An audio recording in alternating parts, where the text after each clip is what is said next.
Everyone knows that having psychic powers makes life easy for anyone lucky enough to have them. Most people would consider supernatural powers a blessing. However, this isn't true for our beloved main character, Kusuo Saiki. He is a teenager with pink hair who has supernatural powers. 16 years ago, he was born to an ordinary family. His father, Kuniharu Saiki, and mother, Kurumi Saiki, are both wonderful people. Kusuo began speaking when he was just 14 days old. By 1 month old, he could already walk. He can even walk through the air. When he turned 1 year old, he did his first errand. When his mother ran out of a cooking ingredient, Kusuo teleported to the store to get the needed ingredients and more. Despite all his powers, his parents stayed calm. They didn't take him to a hospital or research facility like normal parents would have done. Years later, Kusuo is now in high school. He has many powers including telepathy, psychokinesis, X-ray vision, and teleportation. While regular people would be happy to have such powers, Kusuo feels differently. He is unhappy with his powers. He feels that these powers have taken away life's basic experiences from him. He no longer feels the satisfaction of working for life's necessities. Nevertheless, Kusuo has chosen to live a peaceful life. In the following scene, Kusuo comes home from school to find his father standing at the door, unable to enter because his wife has changed the locks again. Kusuo uses his powers to unlock the door, allowing both of them to go inside. Once they enter, his parents begin shouting at each other. Their once peaceful and romantic relationship has transformed into something different. Now they constantly argue and shout at each other. During dinner, Kurumi serves her husband a dish made of an old shoe covered in sauce, just to make him even more upset. Looking more closely, Kusuo's mother is actually a very calm and kind person. This is why Kusuo hasn't turned evil. His mother has taught him to be calm and nice. Kusuo typically ignores his parents while they fight. He believes they should solve their problems by themselves without his involvement. While Kusuo sits down to enjoy his cup of jelly coffee, his parents interrupt his mealtime with their pointless fighting. Kusuo becomes frustrated and decides to step in. As it turns out, his parents still deeply love each other, but are just pretending otherwise. Kusuo knows this because he can read their minds. He uses his telepathy power to let them hear each other's thoughts. The couple realizes they are still very much in love, but have just been acting differently. They manage to resolve their conflicts. However, Kusuo still loses his coffee jelly in the end, because his mother takes it and gives it to her husband as a gesture of love. Next, we learn that Kusuo attends a private school called PK Academy. The school has 542 students. None of them know about his powers. Since kindergarten, he has decided that no one would ever discover his abilities again. Back then, his kindergarten teacher suspected he had powers, and eventually left the school. Kusuo never lost any game he played during that time. He uses telepathy to know what his opponents are thinking. Kusuo uses his telepathy power to check if anyone is nearby before using his abilities. His telepathy works within a range of 200 meters. However, there is one classmate whose mind Kusuo has trouble reading. He can't tell what this person is thinking. The student's name is Riki Nendo. Kusuo has figured out why he can't read Riki's mind. The reason is simple. Riki is just an idiot. He has no thoughts at all. During a student gathering, a student named Takashi collapses. Riki and Kusuo rush him to the nurse's office. Takashi suddenly wakes up when Riki performs CPR on him. He confesses to the two that he was only pretending and wasn't actually sick. He is disgusted that Riki gave him CPR. At that moment, the PE teacher enters the room to check on Takashi. The student quickly blames Riki. Kusuo would have ignored this, but Takashi decides to blame Kusuo too. Kusuo becomes angry and decides to expose Takashi. Using pyrokinesis, Kusuo raises Takashi's body temperature, causing him to be taken to the hospital. While Kusuo tries to get rid of the thermometer, Riki finds him. Riki thinks Kusuo has the same illness as Takashi and forces him to go to the hospital as well. In the next scene, we meet another student, Shun Kaidu, a second-year student at the academy. He always claims to have superpowers. He believes he is destined to save the world. One day, Shun tells the students that a venomous snake has escaped. He claims this is part of the Jet Black Wings plot to destroy the world. He constantly talks about the Dark Reunion Society being his enemy and their determination to destroy the world. However, he vows not to fall for their evil schemes. Shun keeps trying to befriend Kusuo because he thinks Kusuo is the only one who understands him. He has no idea that Kusuo actually has real superpowers. Soon after, the snake is discovered lost in the school. Kusuo had known this would happen through his precognition powers. He hides in the restroom because he doesn't want to use his powers. Shun finds out about the snake and runs to confront it. He wants to act like the hero he's always claimed to be. However, when he comes face to face with the snake, he immediately regrets his decision. Kusuo realizes that without intervention, Shun will die. He uses his electricity powers to deal with the snake, but everyone watching believes Shun is responsible. People begin viewing Shun as a real hero. As a result, Shun starts acting even more special than before. Later, while Kusuo is walking through the streets, he encounters the school's popular girl. Her name is Kokomi, and every boy who sees her falls for her. Kokomi notices Kusuo and tries to say hello. She expects Kusuo to act excited around her but is shocked when he ignores her. Thinking he might not have seen her, she tries again. However, the same thing keeps happening. She finally concludes that Kusuo isn't really there, and she's just imagining things. Kusuo uses this moment to teleport away before Kokomi discovers the truth. This is how Kusuo manages to avoid Kokomi's attention. Next, it's time for physical education class. This is Kusuo's least favorite class. He always tries to avoid any class or exercise that involves using physical abilities. While Kusuo's class gathers for the lesson, he shows no excitement. This is completely different from his class representative, Kineshi Hiro, who always gets excited about physical education class. Kineshi also commands great respect from his fellow students. The students are split into two teams, named Team Rock and Team Paper. Team Paper has 8 students, including both Kusuo and the class rep. Riki is on the opposite team, Team Rock,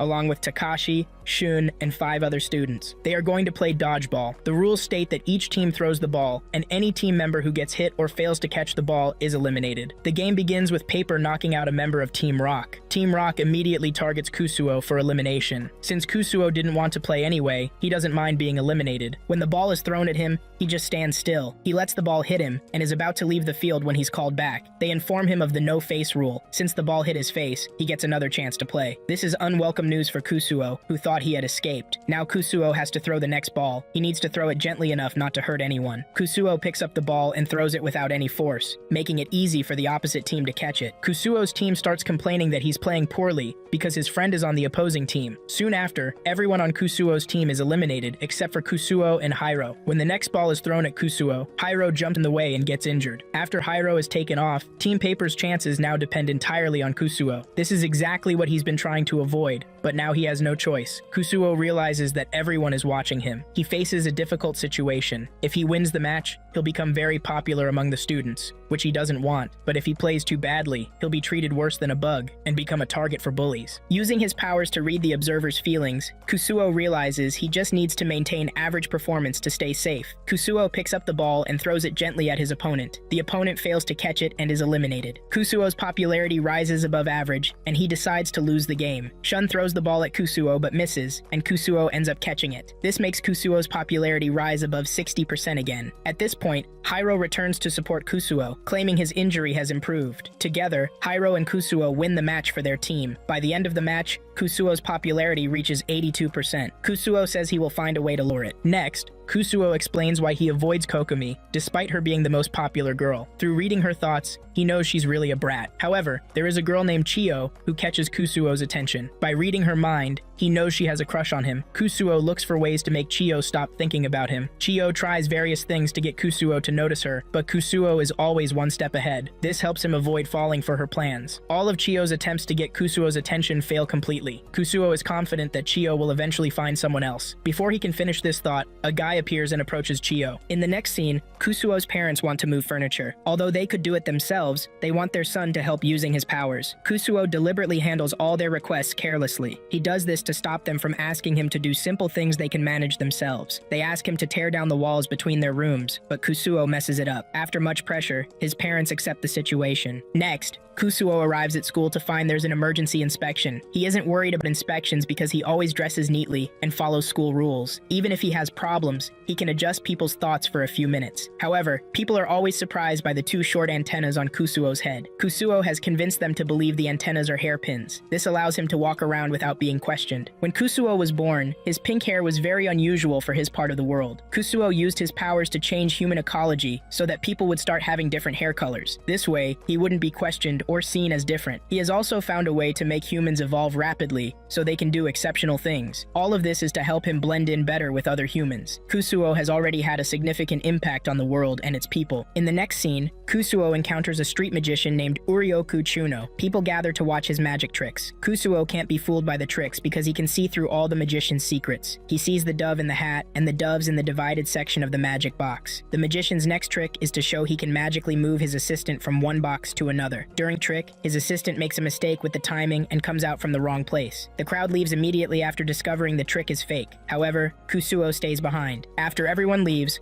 Kusuo approaches the frustrated magician. The magician reveals that he used to be an office worker, but lost his job because of a small mistake. After losing his job, his wife left him. He was evicted from his house because he couldn't pay rent. His life deteriorated very quickly. Since everything disappeared from his life so fast, he decided becoming an illusionist would be best for him. He had another job offer, but he turned it down and chose instead to become a street magician. He thought making a lot of money would bring his wife back, but now he sees he was wrong. Kusuo shows him a magic trick. He takes his assistant out of a bag, which amazes the magician. The magician drops to his knees and begs Kusuo to teach him. Later, while Kusuo watches TV, he sees Urioku is about to perform on a live show. Urioku plans to do many risky and hard tricks. Urioku is tied up and put in a box. He needs to get out of the cage in 5 minutes. If he doesn't escape in 5 minutes, the cage will be crushed. Kusuo isn't sure if Urioku can do such a hard trick. As time passes, Kusuo grows worried about Urioku getting out of the box. With 2 minutes left, Urioku seems to be having trouble inside. Kusuo thinks about using his powers to teleport there and help, but he's afraid the cameras might see him. What Kusuo and everyone else don't know is that Urioku isn't really in the box. He put a device inside to make it look like he's there. Kusuo teleports into the box to try to help Urioku. People stick many swords through the box, and a crane lifts it up. The box goes up 30 meters high. It falls and hits the ground very hard. Kusuo stays safe inside the box. The box gets set on fire, but Kusuo turns the inside to ice to stay safe.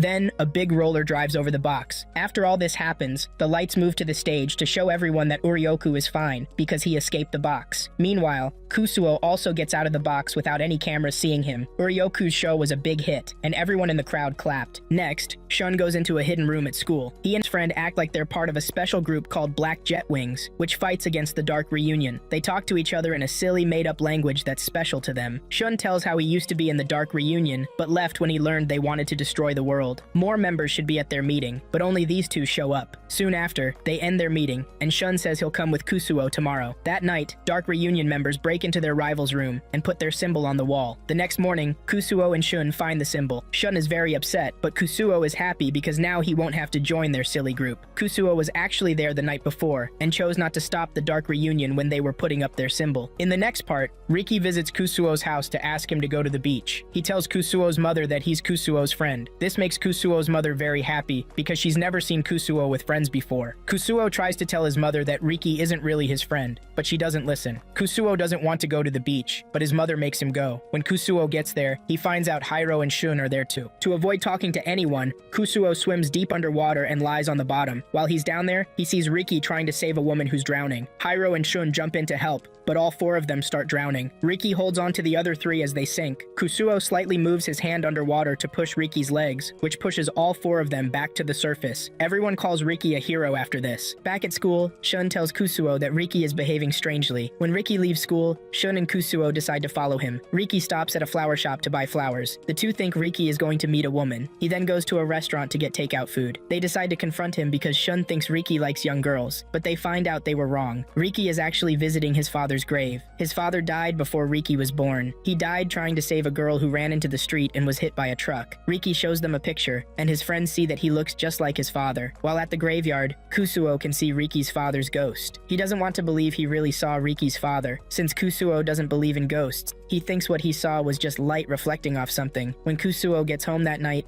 he receives a letter from someone unknown. The letter writer says they know Kusuo is a psychic. They also write that they don't want to be Kusuo's enemy. They just want Kusuo to be their teacher. They claim they have special powers too. Kusuo wants to find out who wrote the letter. He uses his power called psychometry, which lets him see someone's memories that are stored in objects, to examine the letter. Kusuo always wears a very thin glove to stop this power from working whenever he touches things. Soon after, the letter writer comes to Kusuo's house. He says his name is Reita Toritsuka. He tells Kusuo he has the special ability to see spirits. He's a spirit medium. He wants Kusuo to teach him. He's 16 years old and has had these powers since he was born. He can also talk to ghosts. At first, he had trouble telling ghosts and living people apart. Kusuo thinks of a good way to use this power. He says Reita could help many people find peace by talking to their dead loved ones. Reita says he learned about Kusuo from one of his ghost friends. He came looking for Kusuo to learn how to use psychic powers. Kusuo reads his mind and knows Reita just wants to use the power powers for wrong reasons. As Reita is leaving, Kusuo forgets to wear his glove and touches Reita. For a few seconds, Kusuo gets Reita's power to see ghosts. The next day at school, Kusuo finds out Reita has become a new student there. Kusuo confronts Reita and asks why he came to his school. Reita becomes popular with the girls right away because he tells them what their guardian spirits look like. Reita keeps bothering Kusuo to give him psychic powers so he can see what the girls are wearing underneath their clothes. Many girls come to ask Reita to tell them about their guardian spirits. While preoccupied with some girls, Shun arrives with a plan to expose Reita as a fraud. He challenges Reita to describe his guardian spirit, expecting a terrifying or sealed monster. Instead, Reita surprises everyone by claiming his guardian spirit is a chihuahua. Shun becomes frustrated and continues to call Reita a fraud. Riki then approaches and asks about his own guardian spirit. Reita shockingly declares that Riki's guardian spirit is a politician. Later, Reita punches Riki, leaving him confused about the sudden attack. Reita explains to Kusuo that he mistook Riki for a ghost. He then asks Kusuo to touch him without gloves to understand better. When Kusuo touches Riki, Reita sees Riki's father and reveals to Kusuo that Riki's father is actually his guardian spirit. In the next scene, Kusuo explains why Hiro commands respect from his classmates. Hiro is incredibly hardworking and kind, always willing to help others regardless of inconvenience. After school, Hiro informs Kusuo about the upcoming sports day and his preparations. He mentions that he has been working on the entry gate with Shun's help, but Shun has fallen ill. Only the connecting arches remain incomplete. When they arrive at the gate, they discover it has been damaged. Hiro insists they must repair the gate before leaving. He begins working but needs to retrieve some additional materials. After Hiro leaves, Kusuo quickly uses his power to fix everything. Hiro is running late, so Kusuo tracks his movements and sees him struggling to carry a heavy log. Some students spot Hiro and decide to help him. They all return to school together, quickly cutting the log and repairing the gate. Notably, the sports day is still a month away. Kusuo finds himself home alone after his parents leave for a colleague's wedding. While cleaning, he spots a cockroach and immediately teleports to Texas, planning to stay there. Kusuo is terrified of bugs because he cannot predict their unpredictable movements. Typically, his mother has always handled insect-related issues in their home. While in Texas, Kusuo remembers an expected package and decides to return home briefly, quickly grab the package, and escape the cockroach. Upon arriving home and opening the door, Kusuo is surprised to find Riki standing there instead of the delivery man. He sees this as an opportunity and asks Riki to remove the cockroach. Riki readily agrees, being completely unafraid of insects and confident in his ability to handle even 100 bugs. Shortly after, Riki successfully locates and eliminates the cockroach. Later that evening, Kusuo's parents return home and are pleasantly surprised to find the house clean. In the subsequent scene, Kusuo discovers that Chiyo has become interested in him again, having driven away all her previous suitors. This presents another challenge for Kusuo. Chiyo had been considering a relationship with a second-year student named Takeru, but she is put off by his foot odor. Kusuo learns these details by reading Chiyo's mind and decides to intervene and help repair the relationship between Chiyo and Takeru. After school, Takeru and Chiyo go on a date to the arcade. Kusuo understands all of Chiyo's concerns about Takeru and realizes she would be delighted if Takeru remembered their 3-month anniversary. Using his power, Kusuo prompts Takeru to mention the anniversary, which makes Chiyo incredibly happy. However, Chiyo ultimately breaks up with Takeru before the day ends. When they go out together and Takeru removes his shoes, it triggers Chiyo's ultimate fear, causing her to flee. The next day at school,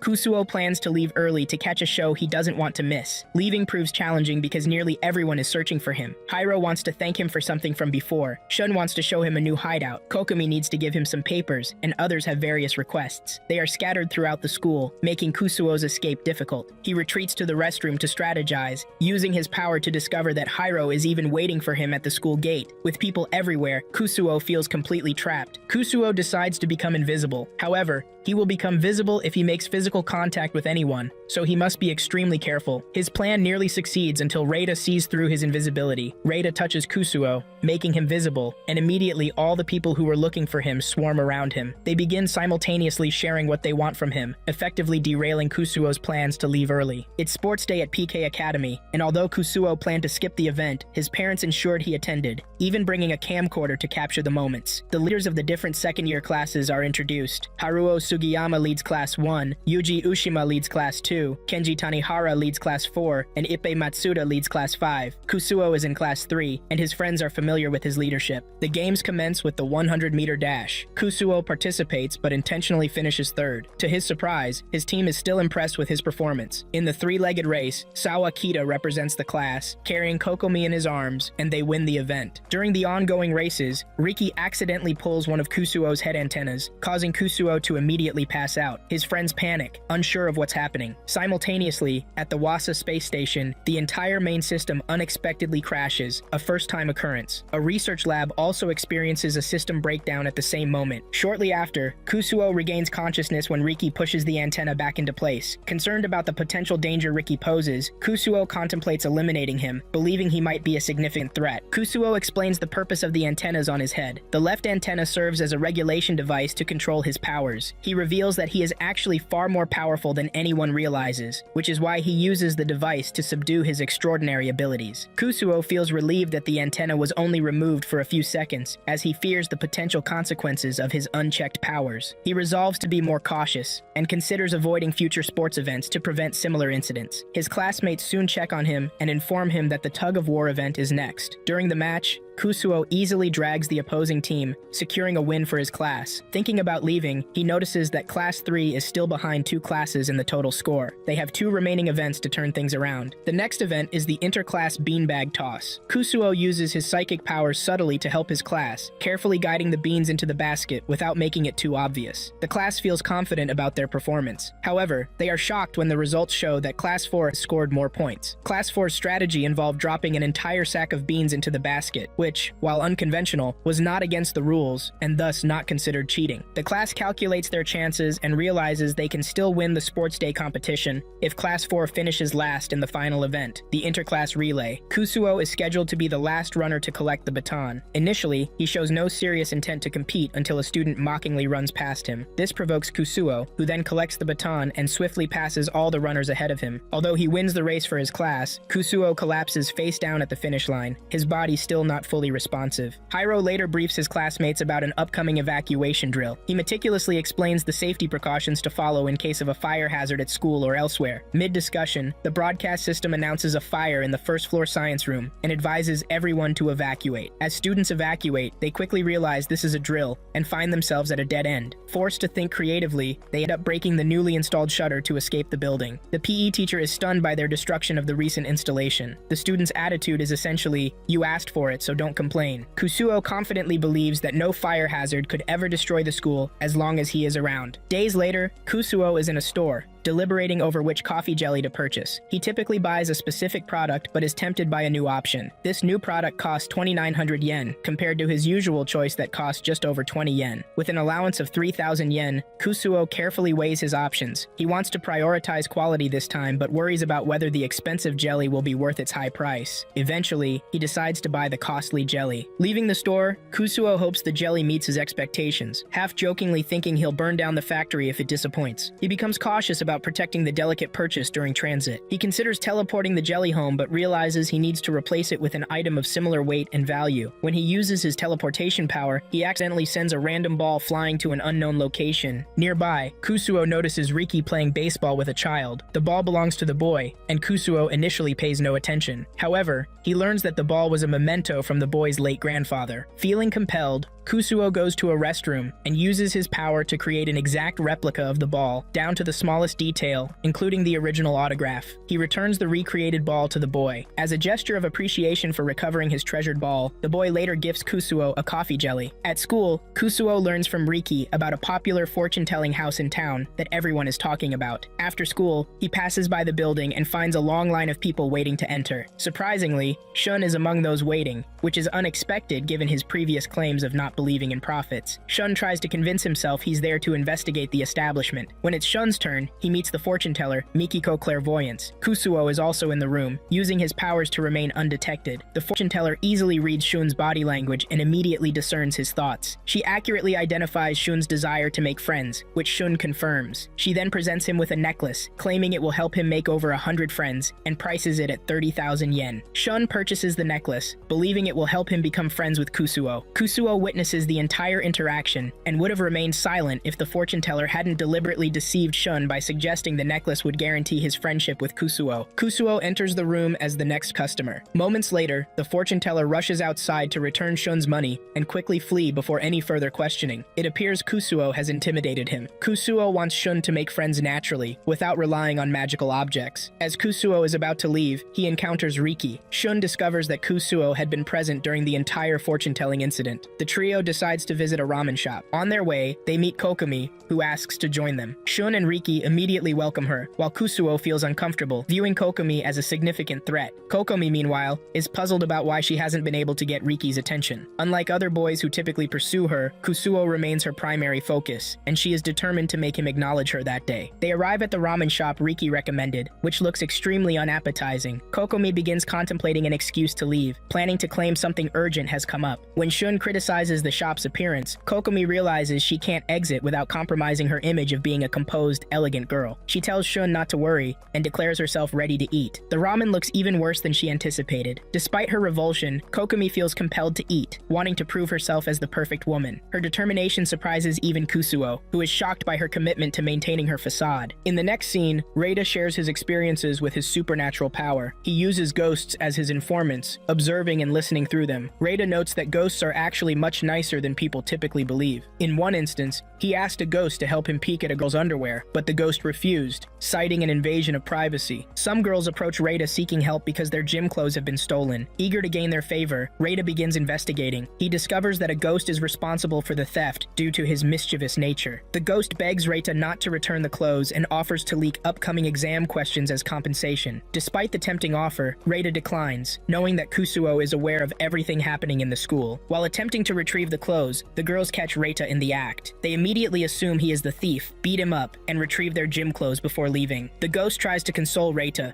suggesting that helping him previously check out the girl's underclothing serves as compensation for his misfortune. Kusuo wakes up and uses his precognition to foresee an impending explosion later that day. He gets out of bed to prevent the disaster, carefully analyzing the potential causes. He discovers that the explosion will result from a chain of events: a little girl slipping on a rock, which will hit a tanker driver; a scooter driver, seeing the girl in an awkward position, will consequently crash into the tanker. The small rock is the root cause of this potential catastrophe. Kusuo removes the rock to avert the disaster, accidentally hitting Riki in the head with it. Believing it to be a meteorite, Riki takes the rock to school. At school, a boy steps on the rock, slips, and causes gallons of gas to spill, which would have triggered an explosion. However, Kusuo arrives just in time to prevent the disaster once again. Later, when people typically ask Kusuo about his preference between dogs and cats, he explains that he dislikes both because his ability allows him to see only their bones. Through his telepathy, he can communicate with animals and has learned that cats are exceptionally proud, believing the world revolves around them. While walking through the neighborhood, Kusuo encounters a cat stuck between two walls. The cat proudly communicates with him, demanding to be rescued from its predicament. Kusuo challenges the cat to ask humbly if it wants his help. The cat is convinced Kusuo is bluffing, certain that any normal human would immediately assist without condition. Kusuo is about to leave when the cat calls him back and requests help. Kusuo insists the cat must beg before receiving assistance. The cat remains stubborn, refusing to beg initially. Eventually, realizing Kusuo is serious, the cat concedes and begs for help. Kusuo rescues the cat from the wall without physically touching it. After the rescue, the cat expects to be petted, but Kusuo simply picks up his bag and walks away. Later that night, the cat sneaks into Kusuo's house, plotting to win over Kusuo's parents as an act of revenge against Kusuo. However, Kusuo's mother is allergic to cats and quickly chases the cat away. During the Christmas period, Kusuo dislikes the holiday, viewing it as a time of fake emotions where people pretend to be happy while secretly struggling. His family hosts a feast, with Riki in attendance. Kusuo remains completely detached from the celebrations. He doesn't participate in any activities or eat, instead sitting in a corner observing his family. His father even dresses up as Santa and distributes gifts, but Kusuo remains unimpressed and unmoved throughout the entire day. During the new year, Kusuo and his family visit the shrine for traditional prayers. The shrine is packed with people observing the New Year's ritual. Kusuo's father prays intensely for significant financial funds and blessings for his relationship and family. Kusuo, characteristically, simply prays for a quiet new year. Shun arrives at the shrine shortly after, maintaining his consistent prayer to make friends. He meets Kusuo's parents before his prayer session, and they become excited upon learning he is their son's school friend. After Shun finishes praying, Hiro appears and introduces himself to Kusuo's parents. He describes Kusuo as well-mannered and nice, further delighting Kusuo's parents, who are thrilled their son seems to have friends. During his prayer, Hiro requests a formidable opponent who can also be a good friend. Riki then arrives, and Hiro immediately considers him both a friend and a rival. It appears everyone's prayers are being answered, except for Kusuo's. Riki goes to the temple and prays that Kusuo gets a girlfriend. Unexpectedly, Kokomi appears out of nowhere, seemingly making Riki's prayer potentially come true. Kusuo's parents become even more excited upon learning Kokomi is also Kusuo's friend. Overwhelmed by the commotion, Kusuo simply walks away. Kokomi claims she didn't come to pray but to bring happiness to those at the shrine, before preparing to leave. During dinner at Kusuo's Kusuo's house, his mother accidentally mentions Kusuo's psychic powers. An awkward silence fills the room as everyone tries to comprehend her statement. Kusuo's father attempts to make a clumsy explanation, but his efforts do little to clarify the situation. Kusuo's friends are skeptical until Riki skillfully redirects the conversation, effectively saving Kusuo from further scrutiny. After the meal and socializing, Kusuo's classmates prepare to leave. His parents warmly invite them to return anytime. As the group walks home, Kokomi expresses concern about Kusuo's mother's mysterious comment. Kusuo secretly follows them, using his telepathy to discover that they are still pondering the earlier revelation. Once the group separates, Kusuo decides to address the situation systematically. He uses a device capable of erasing 1 minute of memory, first targeting Riki. When school resumes after the break, Kusuo has successfully swapped the memories of all classmates who were present during his mother's slip-up. However, Riki begins acting differently, appearing to know something and becoming closer to Kusuo than before. Riki now becomes Kusuo's primary concern, as he is the only potential threat to keeping his psychic abilities a secret. Mr. Matsuzaki, who serves as both the PE teacher and school counselor, begins confiscating non-educational items from students, such as game consoles. Most students fear and dislike him intensely. 3 students collaborate to devise a plan for revenge against Matsuzaki's strict behavior. They place a love letter in his locker, claiming someone is deeply in love with him and requesting a meeting at a specific location. Kusuo observes their plan carefully. Mr. Matsuzaki waits at the designated spot for 2 hours, but the students fail to make their anticipated move. Tired of waiting, they prepare to leave. Just then, a girl appears. When Mr. Matsuzaki asks if she wrote the letter, she confirms she did. Unbeknownst to everyone, this girl is actually Kusuo in a female disguise, a transformation he can perform at will, even changing into animals. Mr. Matsuzaki responds to the girl by apologetically explaining he cannot reciprocate her feelings, emphasizing his commitment to professional integrity as a teacher. During their conversation, he discovers the boys who set up the prank and immediately sends them home. Before their departure, he returns the confiscated items to the students. Kusuo has once again resolved the situation using his unique abilities, solving the problem with his characteristic subtle intervention. During the chocolate festival and Valentine's Day, Reita is extremely excited about receiving chocolates. He even asks Kusuo to use his precognition to predict the number of chocolates he'll receive. Kusuo playfully uses his power and tells Reita he will get 0 chocolates. At school, students begin exchanging chocolates. Hyro receives numerous chocolates due to his popularity, accumulating so many that he doesn't know what to do with them. Shun finds a chocolate pouch on his desk and becomes excited, believing a girl gave it to him. He rushes to a private area to check, only to discover it's a prank from Riki. Kokomi arrives at school, and girls crowd around her, expecting her to distribute chocolates. She escapes to the restroom to catch her breath. She has brought chocolate, but it's specifically for Kusuo. She tries to convince herself she's giving the chocolate as a thank you gift for the New Year dinner, though it's obvious she has a crush on Kusuo. Realizing that giving chocolate to Kusuo might trigger competition among the boys who are all expecting chocolates from her, Kokomi opens the window and attempts to discard the chocolate. However, Kusuo is downstairs and effortlessly catches the chocolate with his extraordinary reflexes. One day, while home alone, Kusuo hears Riki's voice but deliberately ignores the door. Suddenly, Riki appears by the window on the 2nd floor. Kusuo asks how he got there, shocked when Riki seemingly phases through the window into the room. It then becomes clear that the person is not Riki, but his deceased father, an exact look-alike. Kusuo is puzzled by seeing a ghost, as he doesn't typically have the ability to see spirits. He has only encountered Riki's father twice before, once at the grave and another time through Reita's spirit eyes. Riki's father begins pressuring Kusuo to demonstrate his abilities, but Kusuo simply wants to be rid of him. Kusuo attempts to teleport to a distant island, yet Riki's father mysteriously appears again. Kusuo tries to use his powers to eliminate Riki's father, but they prove ineffective against the ghost. Frustrated, Kusuo takes Riki's father to meet Reita, since the ghost is Reita's guardian spirit. He hopes Reita can explain why the ghost is following him. Reita is surprised that Kusuo can see the spirit, but Kusuo is only concerned with finding a way to get rid of Riki's father. Reita reveals that only ghosts can effectively deal with other ghosts. Kusuo decides to use his astral projection power, separating his soul from his physical body. Now able to interact with the ghost, he punches Riki's father into the soul void, finally eliminating him. Kusuo returns home to find a salesman selling unnecessary items to his mother. Later, she receives a phone call claiming her husband has been arrested for groping women and requires bail money. Without hesitation, she sends the funds. However, her husband soon arrives home, revealing she has fallen victim to a phone scam. Despite the financial loss, Kusuo's father cannot be angry with his wife, understanding she was acting out of concern for her family's welfare. They devise a plan to recover their money from the salesman. Kusuo's mother goes into a frenzy, chasing the salesman away so aggressively that Kusuo confidently declares the salesman will never return. Subsequently, Kusuo discovers a ring made of germanium that prevents him from using his telepathy. He learns that contact with this element completely blocks his psychic abilities. This comes as a a relief to Kusuo, who has been constantly bombarded by the thoughts of everyone within a 200-meter radius since childhood. The ring offers him the quiet he has long desired. Kusuo realizes he has always wanted to visit the cinema, but couldn't because his telepathy would reveal all the movie's important details before he even entered. He has never experienced the true feeling of watching a film without knowing its entire plot. This ring presents the perfect opportunity for him to watch the newly released movie and enjoy a genuine cinema experience. Kusuo arrives at the cinema and finds a seat. To his surprise, Kokomi is sitting right next to him. Because of the germanium ring blocking his telepathy, Kusuo has no way of knowing her thoughts. He chooses to keep the ring on, unwilling to compromise his long-awaited movie experience. Kokomi mentions she is there with someone, and moments later, that person arrives. None other than Toru Mugami, the star of the movie they are about to watch. The following day, Kokomi is in her room, distressed about the previous day's events. She clarifies that she was not on a date with Toru, though everyone, including Kusuo, assumed she was. She worries about what Kusuo might be thinking. While pondering this, Toru appears behind her. Kokomi scolds him and blames him for the misunderstandings. It is revealed that Toru is actually a stage name, and his real name is Makoto, and he is Kokomi's brother. Meanwhile, Kusuo's parents are watching a show starring Toru,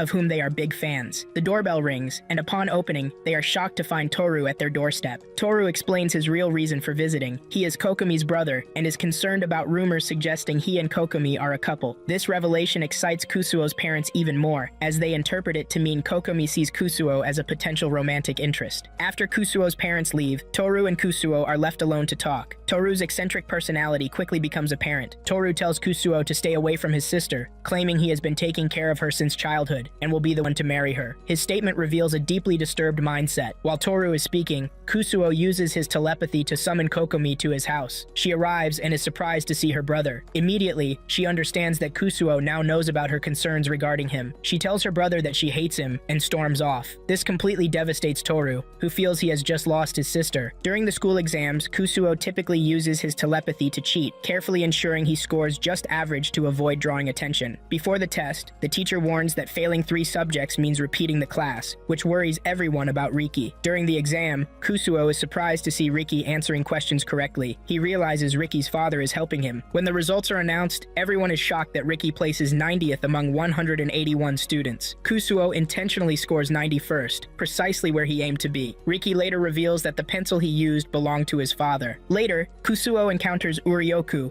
who is drinking heavily. Urioku is thrilled to see Kusuo and begs him to be his assistant in an upcoming magic show. He explains that his original assistant, Michael, has been in a life-threatening accident and won't be available. After being rejected by all his friends, Urioku desperately asks Kusuo to help, mentioning that his ex-wife will be attending the show. Urioku shows Kusuo the magic sawing box he made because he couldn't afford to buy one. Kusuo uses his power to analyze the box and detects some design errors. That night, Urioku and Kusuo take the stage. Urioku introduces Kusuo as his assistant and announces they will perform a teleportation magic trick. Their first performance succeeds. Someone enters the hall, and Urioku hopes it's his ex-wife. When the door opens, it's Riki, leaving Kusuo shocked. Urioku becomes excited and refers to Riki as his wife. Urioku shares his backstory. Before becoming a performer, his name was Kuta. He met Midori at a cafe where she worked. After her husband's death, she was left raising her son alone. Urioku fell in love and proposed, and they married. However, after losing his job, Midori left with her son. Since then, Urioku has been trying to win her back. Upon closer examination, it becomes clear that Urioku mistook Riki for Midori due to their striking resemblance. Midori herself joins the conversation, and Kusuo can see the similarity. It is revealed that Midori is actually Riki's mother. Urioku asks Midori if she'll give him another chance after watching his performance, and she agrees. Moments later, the performance begins. Urioku tells the audience that his assistant will enter the box, which he will then cut with a chainsaw. He promises to split the boxes and restore them to their original state, demonstrating that Kusuo's body will remain intact. While Kusuo knows the box has no built-in tricks, he plans to use his powers to ensure the performance's success. Riki suddenly stands up from the audience and volunteers to be inside the box. Urioku reluctantly accepts, feeling pressured with Midori watching. He wants the trick to succeed but cannot bring himself to continue. Unwilling to risk Riki's life, Urioku stops the performance. The show becomes a failure,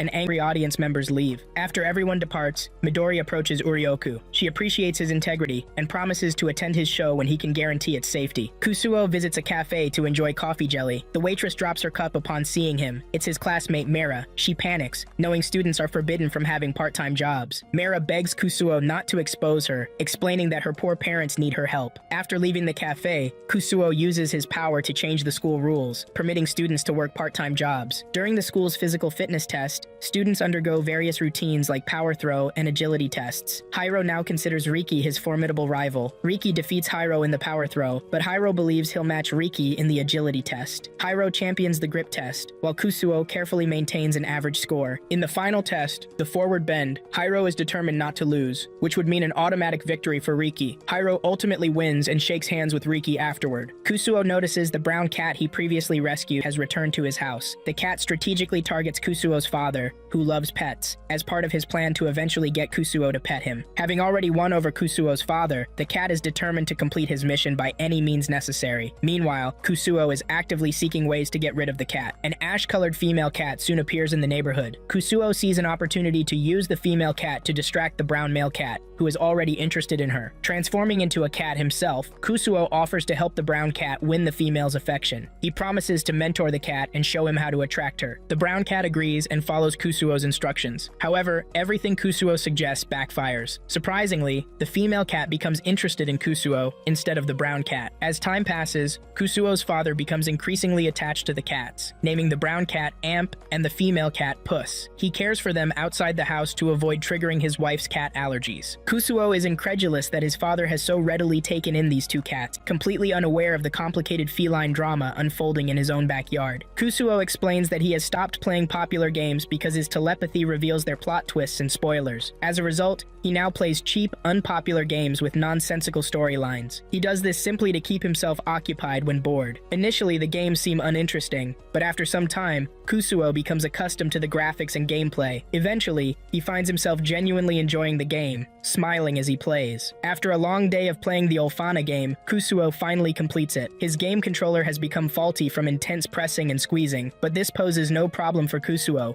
who can easily repair it with his abilities. Later, Shun and his classmates are walking through the neighborhood when they encounter Shun's mother. Delighted to see her son's friends, she invites them to her house. Upon arrival, she takes them to Shun's room, which is spacious and impressive. Riki immediately begins jumping around the room. Shun's mother leaves to prepare tea for her guests. Riki starts exploring Shun's belongings and discovers a notebook that Shun clearly wants to keep private. After briefly examining the notebook, Riki abandons it and proceeds to scatter the contents of Shun's bookshelf. Shun's mother returns with tea and begins asking the boys about their future plans. Riki shares his intention to attend college. Kusuo, however, indicates he has no specific plans and seems more concerned with the beverage in front of him. This response infuriates Shun's mother, who views Kusuo as a bad influence. She takes Shun aside privately and scolds him intensely. She declares that she doesn't want Shun associating with Riki and Kusuo, insisting he should have friends who are equal to or better than him. It becomes clear that Shun's mother is an extremely strict parent who is deeply committed to her son's educational success. During her investigation, she also discovers a fictional story Shun has been writing in one of his notebooks. In the next scene, Reita confides in Kusuo about his romantic interests. He is interested in a classmate named Yoriko, who consistently rejects his advances. Reita reveals a new supernatural ability called spirit channeling, which allows ghosts to possess his body and act through him. He has enlisted the help of a former celebrity ghost, known for his success with women. Reita approaches Yoriko, currently possessed by the star's ghost, attempting to confess his love. Initially, everything seems to be going according to plan. However, the situation quickly deteriorates, and Yoriko rejects him. Undeterred, Reita tries again by allowing another ghost, one who reportedly had a harem in his previous life, to possess him. His second attempt fails dramatically when he slips and falls on Yoriko. She perceives him as a pervert and chases him away once more. While walking down the street, Kusuo notices a boy's balloon drifting into the sky. He helps the boy Yuta by flying up and retrieving the balloon. After returning it, the boy becomes fascinated with Kusuo, comparing him to his favorite superhero, the Cyborg Man. Despite Kusuo's attempts to clarify that he is not the superhero, Yuta refuses to listen. When Kusuo tries to leave, Yuta begins to cry, begging him to stay and demonstrate his powers. Reluctant to reveal his abilities, Kusuo is ultimately forced to act when a car nearly runs over a girl. He uses his power to shift the car away, saving both the girl and the car's occupants. The boy is thrilled by Kusuo's tricks and demands to see more. Kusuo continues to impress Yuta, and they lose track of time. Realizing how late it has become, Yuta suddenly remembers he hasn't seen his mother since the afternoon. Just as he's about to cry, Kusuo offers to help find her. He flies Yuta to his mother's location and quickly hides before being spotted. The boy excitedly tells his mother about being saved by the Cyborg Man. Kusuo sighs with relief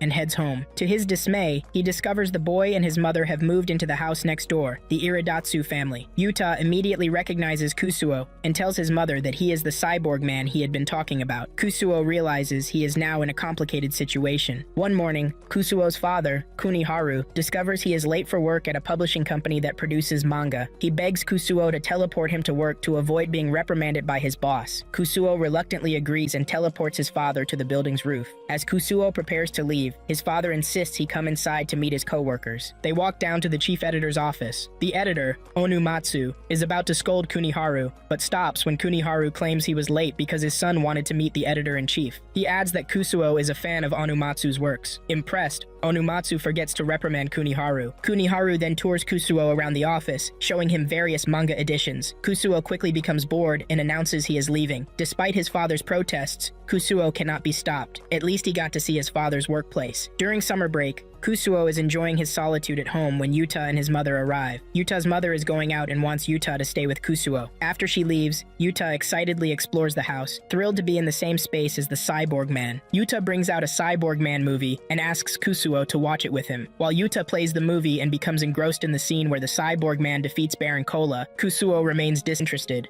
focusing instead on reading a book. Suddenly, Riki appears in the house. Yuta becomes terrified because Riki resembles Baron Cola, the villain from the movie. Riki makes the situation worse by intentionally scaring the boy, causing Yuta to flee the house in fear. Kusuo becomes furious that Riki might have traumatized the young boy and punches Riki out of the house. Seeking to make his holiday more enjoyable, Kusuo visits the festival grounds. As he walks around, he notices his friends are also present, but successfully avoids each of them while they're busy with their activities. Kusuo continues to enjoy the festival, observing the various events. He soon discovers his wallet is missing. Simultaneously, other festival goers begin complaining about their stolen wallets. Kusuo feels embarrassed, as this is the first time someone has actually managed to steal from him. The thief's confidence particularly irritates him. Determined to catch the culprit, Kusuo uses his power to identify the thief. The thief is still walking among the crowd with dozens of stolen wallets when Kusuo makes him trip. All the stolen wallets fall out, but the thief manages to escape before being caught. However, the thief runs into Kusuo in the woods. Wearing a scary mask, Kusuo thoroughly torments the thief before ultimately handing him over to the police. Days later, Kokomi encounters Chiyo on the street. Interestingly, both had been thinking about Kusuo just before running into each other. They decide to visit a cafe and have a drink. Their conversation centers on the upcoming school trip to Okinawa. The two begin fantasizing about how they might spend the trip with Kusuo. They start discussing their current crushes, carefully dancing around revealing the specific identities. Both confirm they have crushes but refuse to disclose who they're interested in. Unbeknownst to them, the very person they're discussing is sitting right next to them. Riki and Shun are also present in the cafe. Eventually, the group discovers each other and leaves together. Preparations for the school trip continue. Students will be divided into groups of 6, consisting of 3 girls and 3 boys. Kusuo tells his friends to choose their group members, stating he's fine with whoever is left. Chiyo and Kokomi learn that Kusuo hasn't been assigned to a group yet, presenting an opportunity they're eager to exploit. They plan to include Mira as the 3rd girl in their group. However, Mira is currently working a part-time job. As they strategize, Kokomi realizes that all the boys want her in their group. This popularity becomes a complication, making it difficult for her to freely discuss and choose her preferred group. To resolve the group selection chaos, they decide to use a lottery method. The boys' names are placed in a box, and students begin picking groups. Kokomi draws first, but is devastated to find she's not in Kusuo's group. Kusuo, Shun, and Riki are already grouped together. Another group of girls picks their card and becomes disappointed about being in Riki's group. Seeing an opportunity, Kokomi suggests her group is willing to exchange. Others believe she's doing this for Riki, unaware of her hidden agenda to be in Kusuo's group. She is thrilled when she finally succeeds in joining Kusuo's group. Minutes later, they learn that Mira won't be able to join the trip. The grouping changes immediately. Now each group will have 7 members instead of 6. This is terrible news for Kokomi, who had carefully maneuvered to be in Kusuo's group. The night before the trip, Toru visits Kusuo's home to warn him to stay away from his sister. He knows they'll be on the trip together, but is determined to keep Kusuo away from Kokomi. Toru accuses Kusuo of being a pervert, ironically failing to recognize his own inappropriate behavior. To complicate matters further, Makoto, Toru, will also be coming on the the trip to keep an eye on his sister. Kusuo has already informed Makoto's manager, hoping they can help keep him in check. Kusuo is determined not to let Makoto ruin his carefully planned group arrangements. At the airport, the student's flight is suspended due to a typhoon. Initially, they are unconcerned, expecting only a brief 10-minute delay. However, the situation deteriorates when it becomes unclear if the flight will take off at all. Kokomi is particularly disappointed, having worked hard to be in Kusuo's group, only to face this potential trip cancellation. As students begin to panic about their disrupted plans, they ask Mr. Matt a critical question. Will the trip be postponed if the flight is cancelled? Matt delivers devastating news, stating that the entire trip will be cancelled if they cannot depart that day. The students' mood immediately plummets. Unable to bear their suffering, Kusuo decides to intervene. He teleports directly to the location of the typhoon and makes it disappear. The students erupts in joy when they realize they can now proceed with their trip. Shortly after, they board the plane and begin their journey to Okinawa. Kusuo uses his powers to address various problems. When Shun becomes sick and worries about his secret book, Kusuo teleports to Shun's house and retrieves it. Shun is relieved to suddenly find the book in his jacket. Another student develops stomach pain, so Kusuo reverses their body system by a day, ensuring they will experience the pain tomorrow instead. He meticulously manages these interventions to prevent anything from ruining the school trip and his carefully laid plans. Kusuo takes a nap and experiences a prophetic dream about the plane crashing into the ocean. Upon waking, he begins considering ways to prevent this potential disaster. Suddenly, the plane loses altitude and starts to nosedive towards the water. Unexpectedly, the plane regains altitude. Unbeknownst to the passengers, Kusuo is literally supporting the plane from underneath, lifting it because he doesn't want to waste time investigating the cause of the problem. They eventually land safely in Okinawa. Inside the bus, Kusuo hopes the 3-day trip will proceed as planned. Everyone is excited about the journey. The bus stops to allow students to eat, and they order Okinawa soba. Afterward, they tour the area, with some students buying pineapples to experience the local fruit. Men gather around Kokomi, admiring her beauty. Shun and his friends visit a Viper vs. Mongoose show, but are disappointed to find it's just a 3-minute video rather than a live event. Shun purchases numerous souvenirs before leaving. They arrive at their hotel and choose their rooms. Mr. Matt instructs them to prepare for dinner. While students are bathing, 3 boys attempt to use long lenses to spy on the girls, but Kusuo blocks their vision. Exhausted from his efforts, Kusuo goes outside and sits by the beach, deciding to take a nap. Back home, Kusuo's parents worry about him losing the device on his head. Kusuo continues sleeping when Kokomi arrives. Out of curiosity, she removes the device from Kusuo's head. Later, Reita wakes Kusuo up in a panic, informing him that the hotel has disappeared. Kusuo discovers his device is missing and realizes the hotel's disappearance is likely his own doing. He uses his powers to locate the hotel, finding it has been teleported to the middle of the sea, replacing a sunken ship. One of the students awakens and discovers they are at sea, about to inform the others. However, Kusuo quickly resolves the situation before anyone can react. Kusuo asks Reita if he has the device, but Reita denies it. Using his powers, Kusuo confirms Reita is telling the truth. He realizes Kokomi must have the device and that he would have inadvertently teleported her away when she removed it. Searching for Kokomi, he finds her in a forest with a bear about to attack. Kusuo eliminates the bear, saving her life. Kokomi is shocked to see Kusuo and wonders if she's dreaming. Seeing an opportunity, Kusuo plays along with her confusion. To prevent her friends from panicking, Kusuo uses his powers to make Reita appear like Kokomi. Believing she's in a lucid dream, Kokomi rests on Kusuo's shoulders. Kusuo continues to play along, teleporting her wherever she wants to go. Kusuo needs to retrieve his device to regain control over his powers. He cannot touch Kokomi normally, as he might accidentally kill her. Kokomi continues to give Kusuo instructions, believing she's still dreaming. Kusuo must play along to prevent her from suspecting anything. After a challenging period, Kusuo finally retrieves the device and teleports Kokomi back to the hotel. He warns Reita not to ask about the incident, making it clear he has no intention of discussing what happened. Kusuo then teleports home to get some proper sleep. The next morning, his friends inquire about his whereabouts, but he chooses not to answer. Kokomi is afraid to look at Kusuo, still puzzled by the dream she experienced and wondering how Kusuo appeared in it. After breakfast, the students board the bus for visits to a pineapple farm and an aquarium. Following these tours, they plan to spend their afternoon at the beach. Meanwhile, Chiyo is seeking ways to catch Kusuo's attention. Kusuo is aware of her intentions but struggles to find a solution, simultaneously worrying about Kokomi and Chiyo. After exploring the farm and aquarium, the students make their way to the Emerald Beach. The boys eagerly wait outside the girls' locker room to see Kokomi emerge in her jumpsuit. They are completely mesmerized by her beauty. Kokomi is surprised that Kusuo remains completely unaffected by her level of skin exposure. Chiyo also steps out but receives none of the attention Kokomi got. She is even more disappointed to see the boys noticing Mera more than her. Despite her disappointment, Chiyo's only desire is to receive a compliment from Kusuo. Not seeing him around, she asks Riki about his whereabouts. Riki tells her that Kusuo mentioned going somewhere. This news makes Chiyo sad, feeling that Kusuo didn't even bother to look her way. way. While sitting and feeling dejected, Shun approaches and asks if she can swim. Chiyo admits she cannot, but Shun continues the conversation. His face begins to turn red, and Chiyo notices that Shun finds her attractive. Suddenly, Kokomi appears, causing Shun to roll backward 3 times. Chiyo is stunned that Shun shows more reaction to Kokomi than to her. Shun later saves Kokomi from 2 boys who are harassing her. When the boys become aggressive, Shun initially steps back. Chiyo arrives to defend Kokomi, but the boys mock her, claiming she's just jealous because no one has hit on her. This angers Shun, who defends Chiyo. She punches one of the boys in the face, and Kusuo uses his power to make the punch extremely painful. Shun makes Chiyo incredibly happy by telling her that she is cute. Kusuo is impressed by Shun's behavior. As the school trip approaches its conclusion, Kusuo becomes fixated on obtaining a coffee jelly he saw in an advertisement. The jelly looks delicious, and he plans to enjoy it alone. He carefully devises strategies to avoid his friends and the girls interfering with his coffee jelly mission. Even when Makoto appears, Kusuo finds a way to get rid of him. Nothing will stand between Kusuo and his red bean coffee jelly. Finally reaching the cafe, Kusuo is shocked to find his friends already inside. With no other option, he asks for the coffee jelly, only to be told they've sold out. To his surprise, his friends have purchased all the available jellies. However, in a gesture of kindness, they all share their coffee jelly with Kusuo,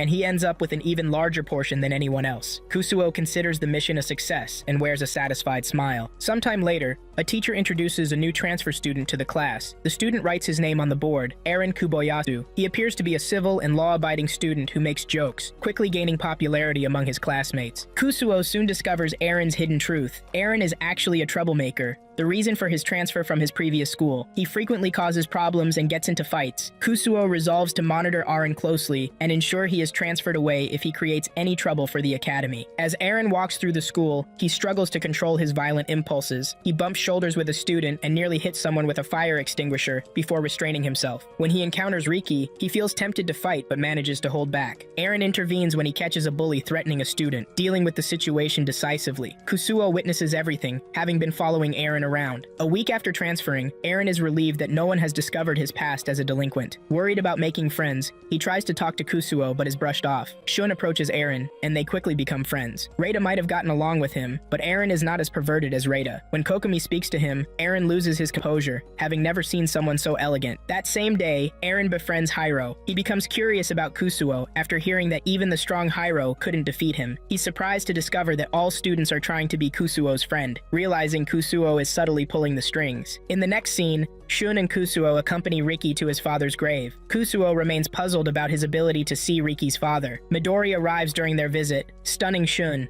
who sees Riki's mother for the first time. Despite their striking resemblance, Midori insists Riki takes after his father. It is revealed that Riki's father has no memories from his past life and cannot see his own reflection in the mirror. Consequently, he is unaware that Riki and Midori are related to him. Midori invites the boys to her house. Shun excitedly explores Riki's room, going through his belongings and scattering his bookshelf. Riki's father confides in Kusuo about his feelings for Midori, unaware that they were once married. He wishes he could express his love to her. Kusuo decides to help. He finds a way to transfer the ghost into Riki, giving him just a few seconds to speak to Midori. In the kitchen, the ghost uses Riki's body to tell Midori he loves her. Midori is bewildered by her son's strange behavior. As the ghost's time expires, Riki collapses on the floor. Later, Kusuo visits the cafe where Mira works, now a regular customer. He discovers he's the only patron, as the cafe has lost its customers to a new establishment nearby. Mira explains that her boss is struggling to adapt to the new competition. Kusuo calls a meeting with Mira and her boss to brainstorm ways to attract customers back. Mira suggests reducing prices, but the manager rejects this idea. Instead, he proposes paying Mira 30 yen to work in a maid cafe, which she accepts. Although initially reluctant to help, Kusuo notices the cafe has maintained its quality. He changes the closed sign to open to signal to potential customers that the cafe is still in business. Shun begins acting like his favorite crime-solving character when he learns someone broke into the school overnight, stealing the vase from the principal's office. He leads the investigation, systematically ruling out suspects with strong alibis. Even Mr. Matt is initially considered but later cleared. They notice cut wounds on Takahashi's hands, immediately making him the prime suspect. Under pressure, both Takahashi and Mr. Matt confess. They reveal they accidentally broke the vase the previous day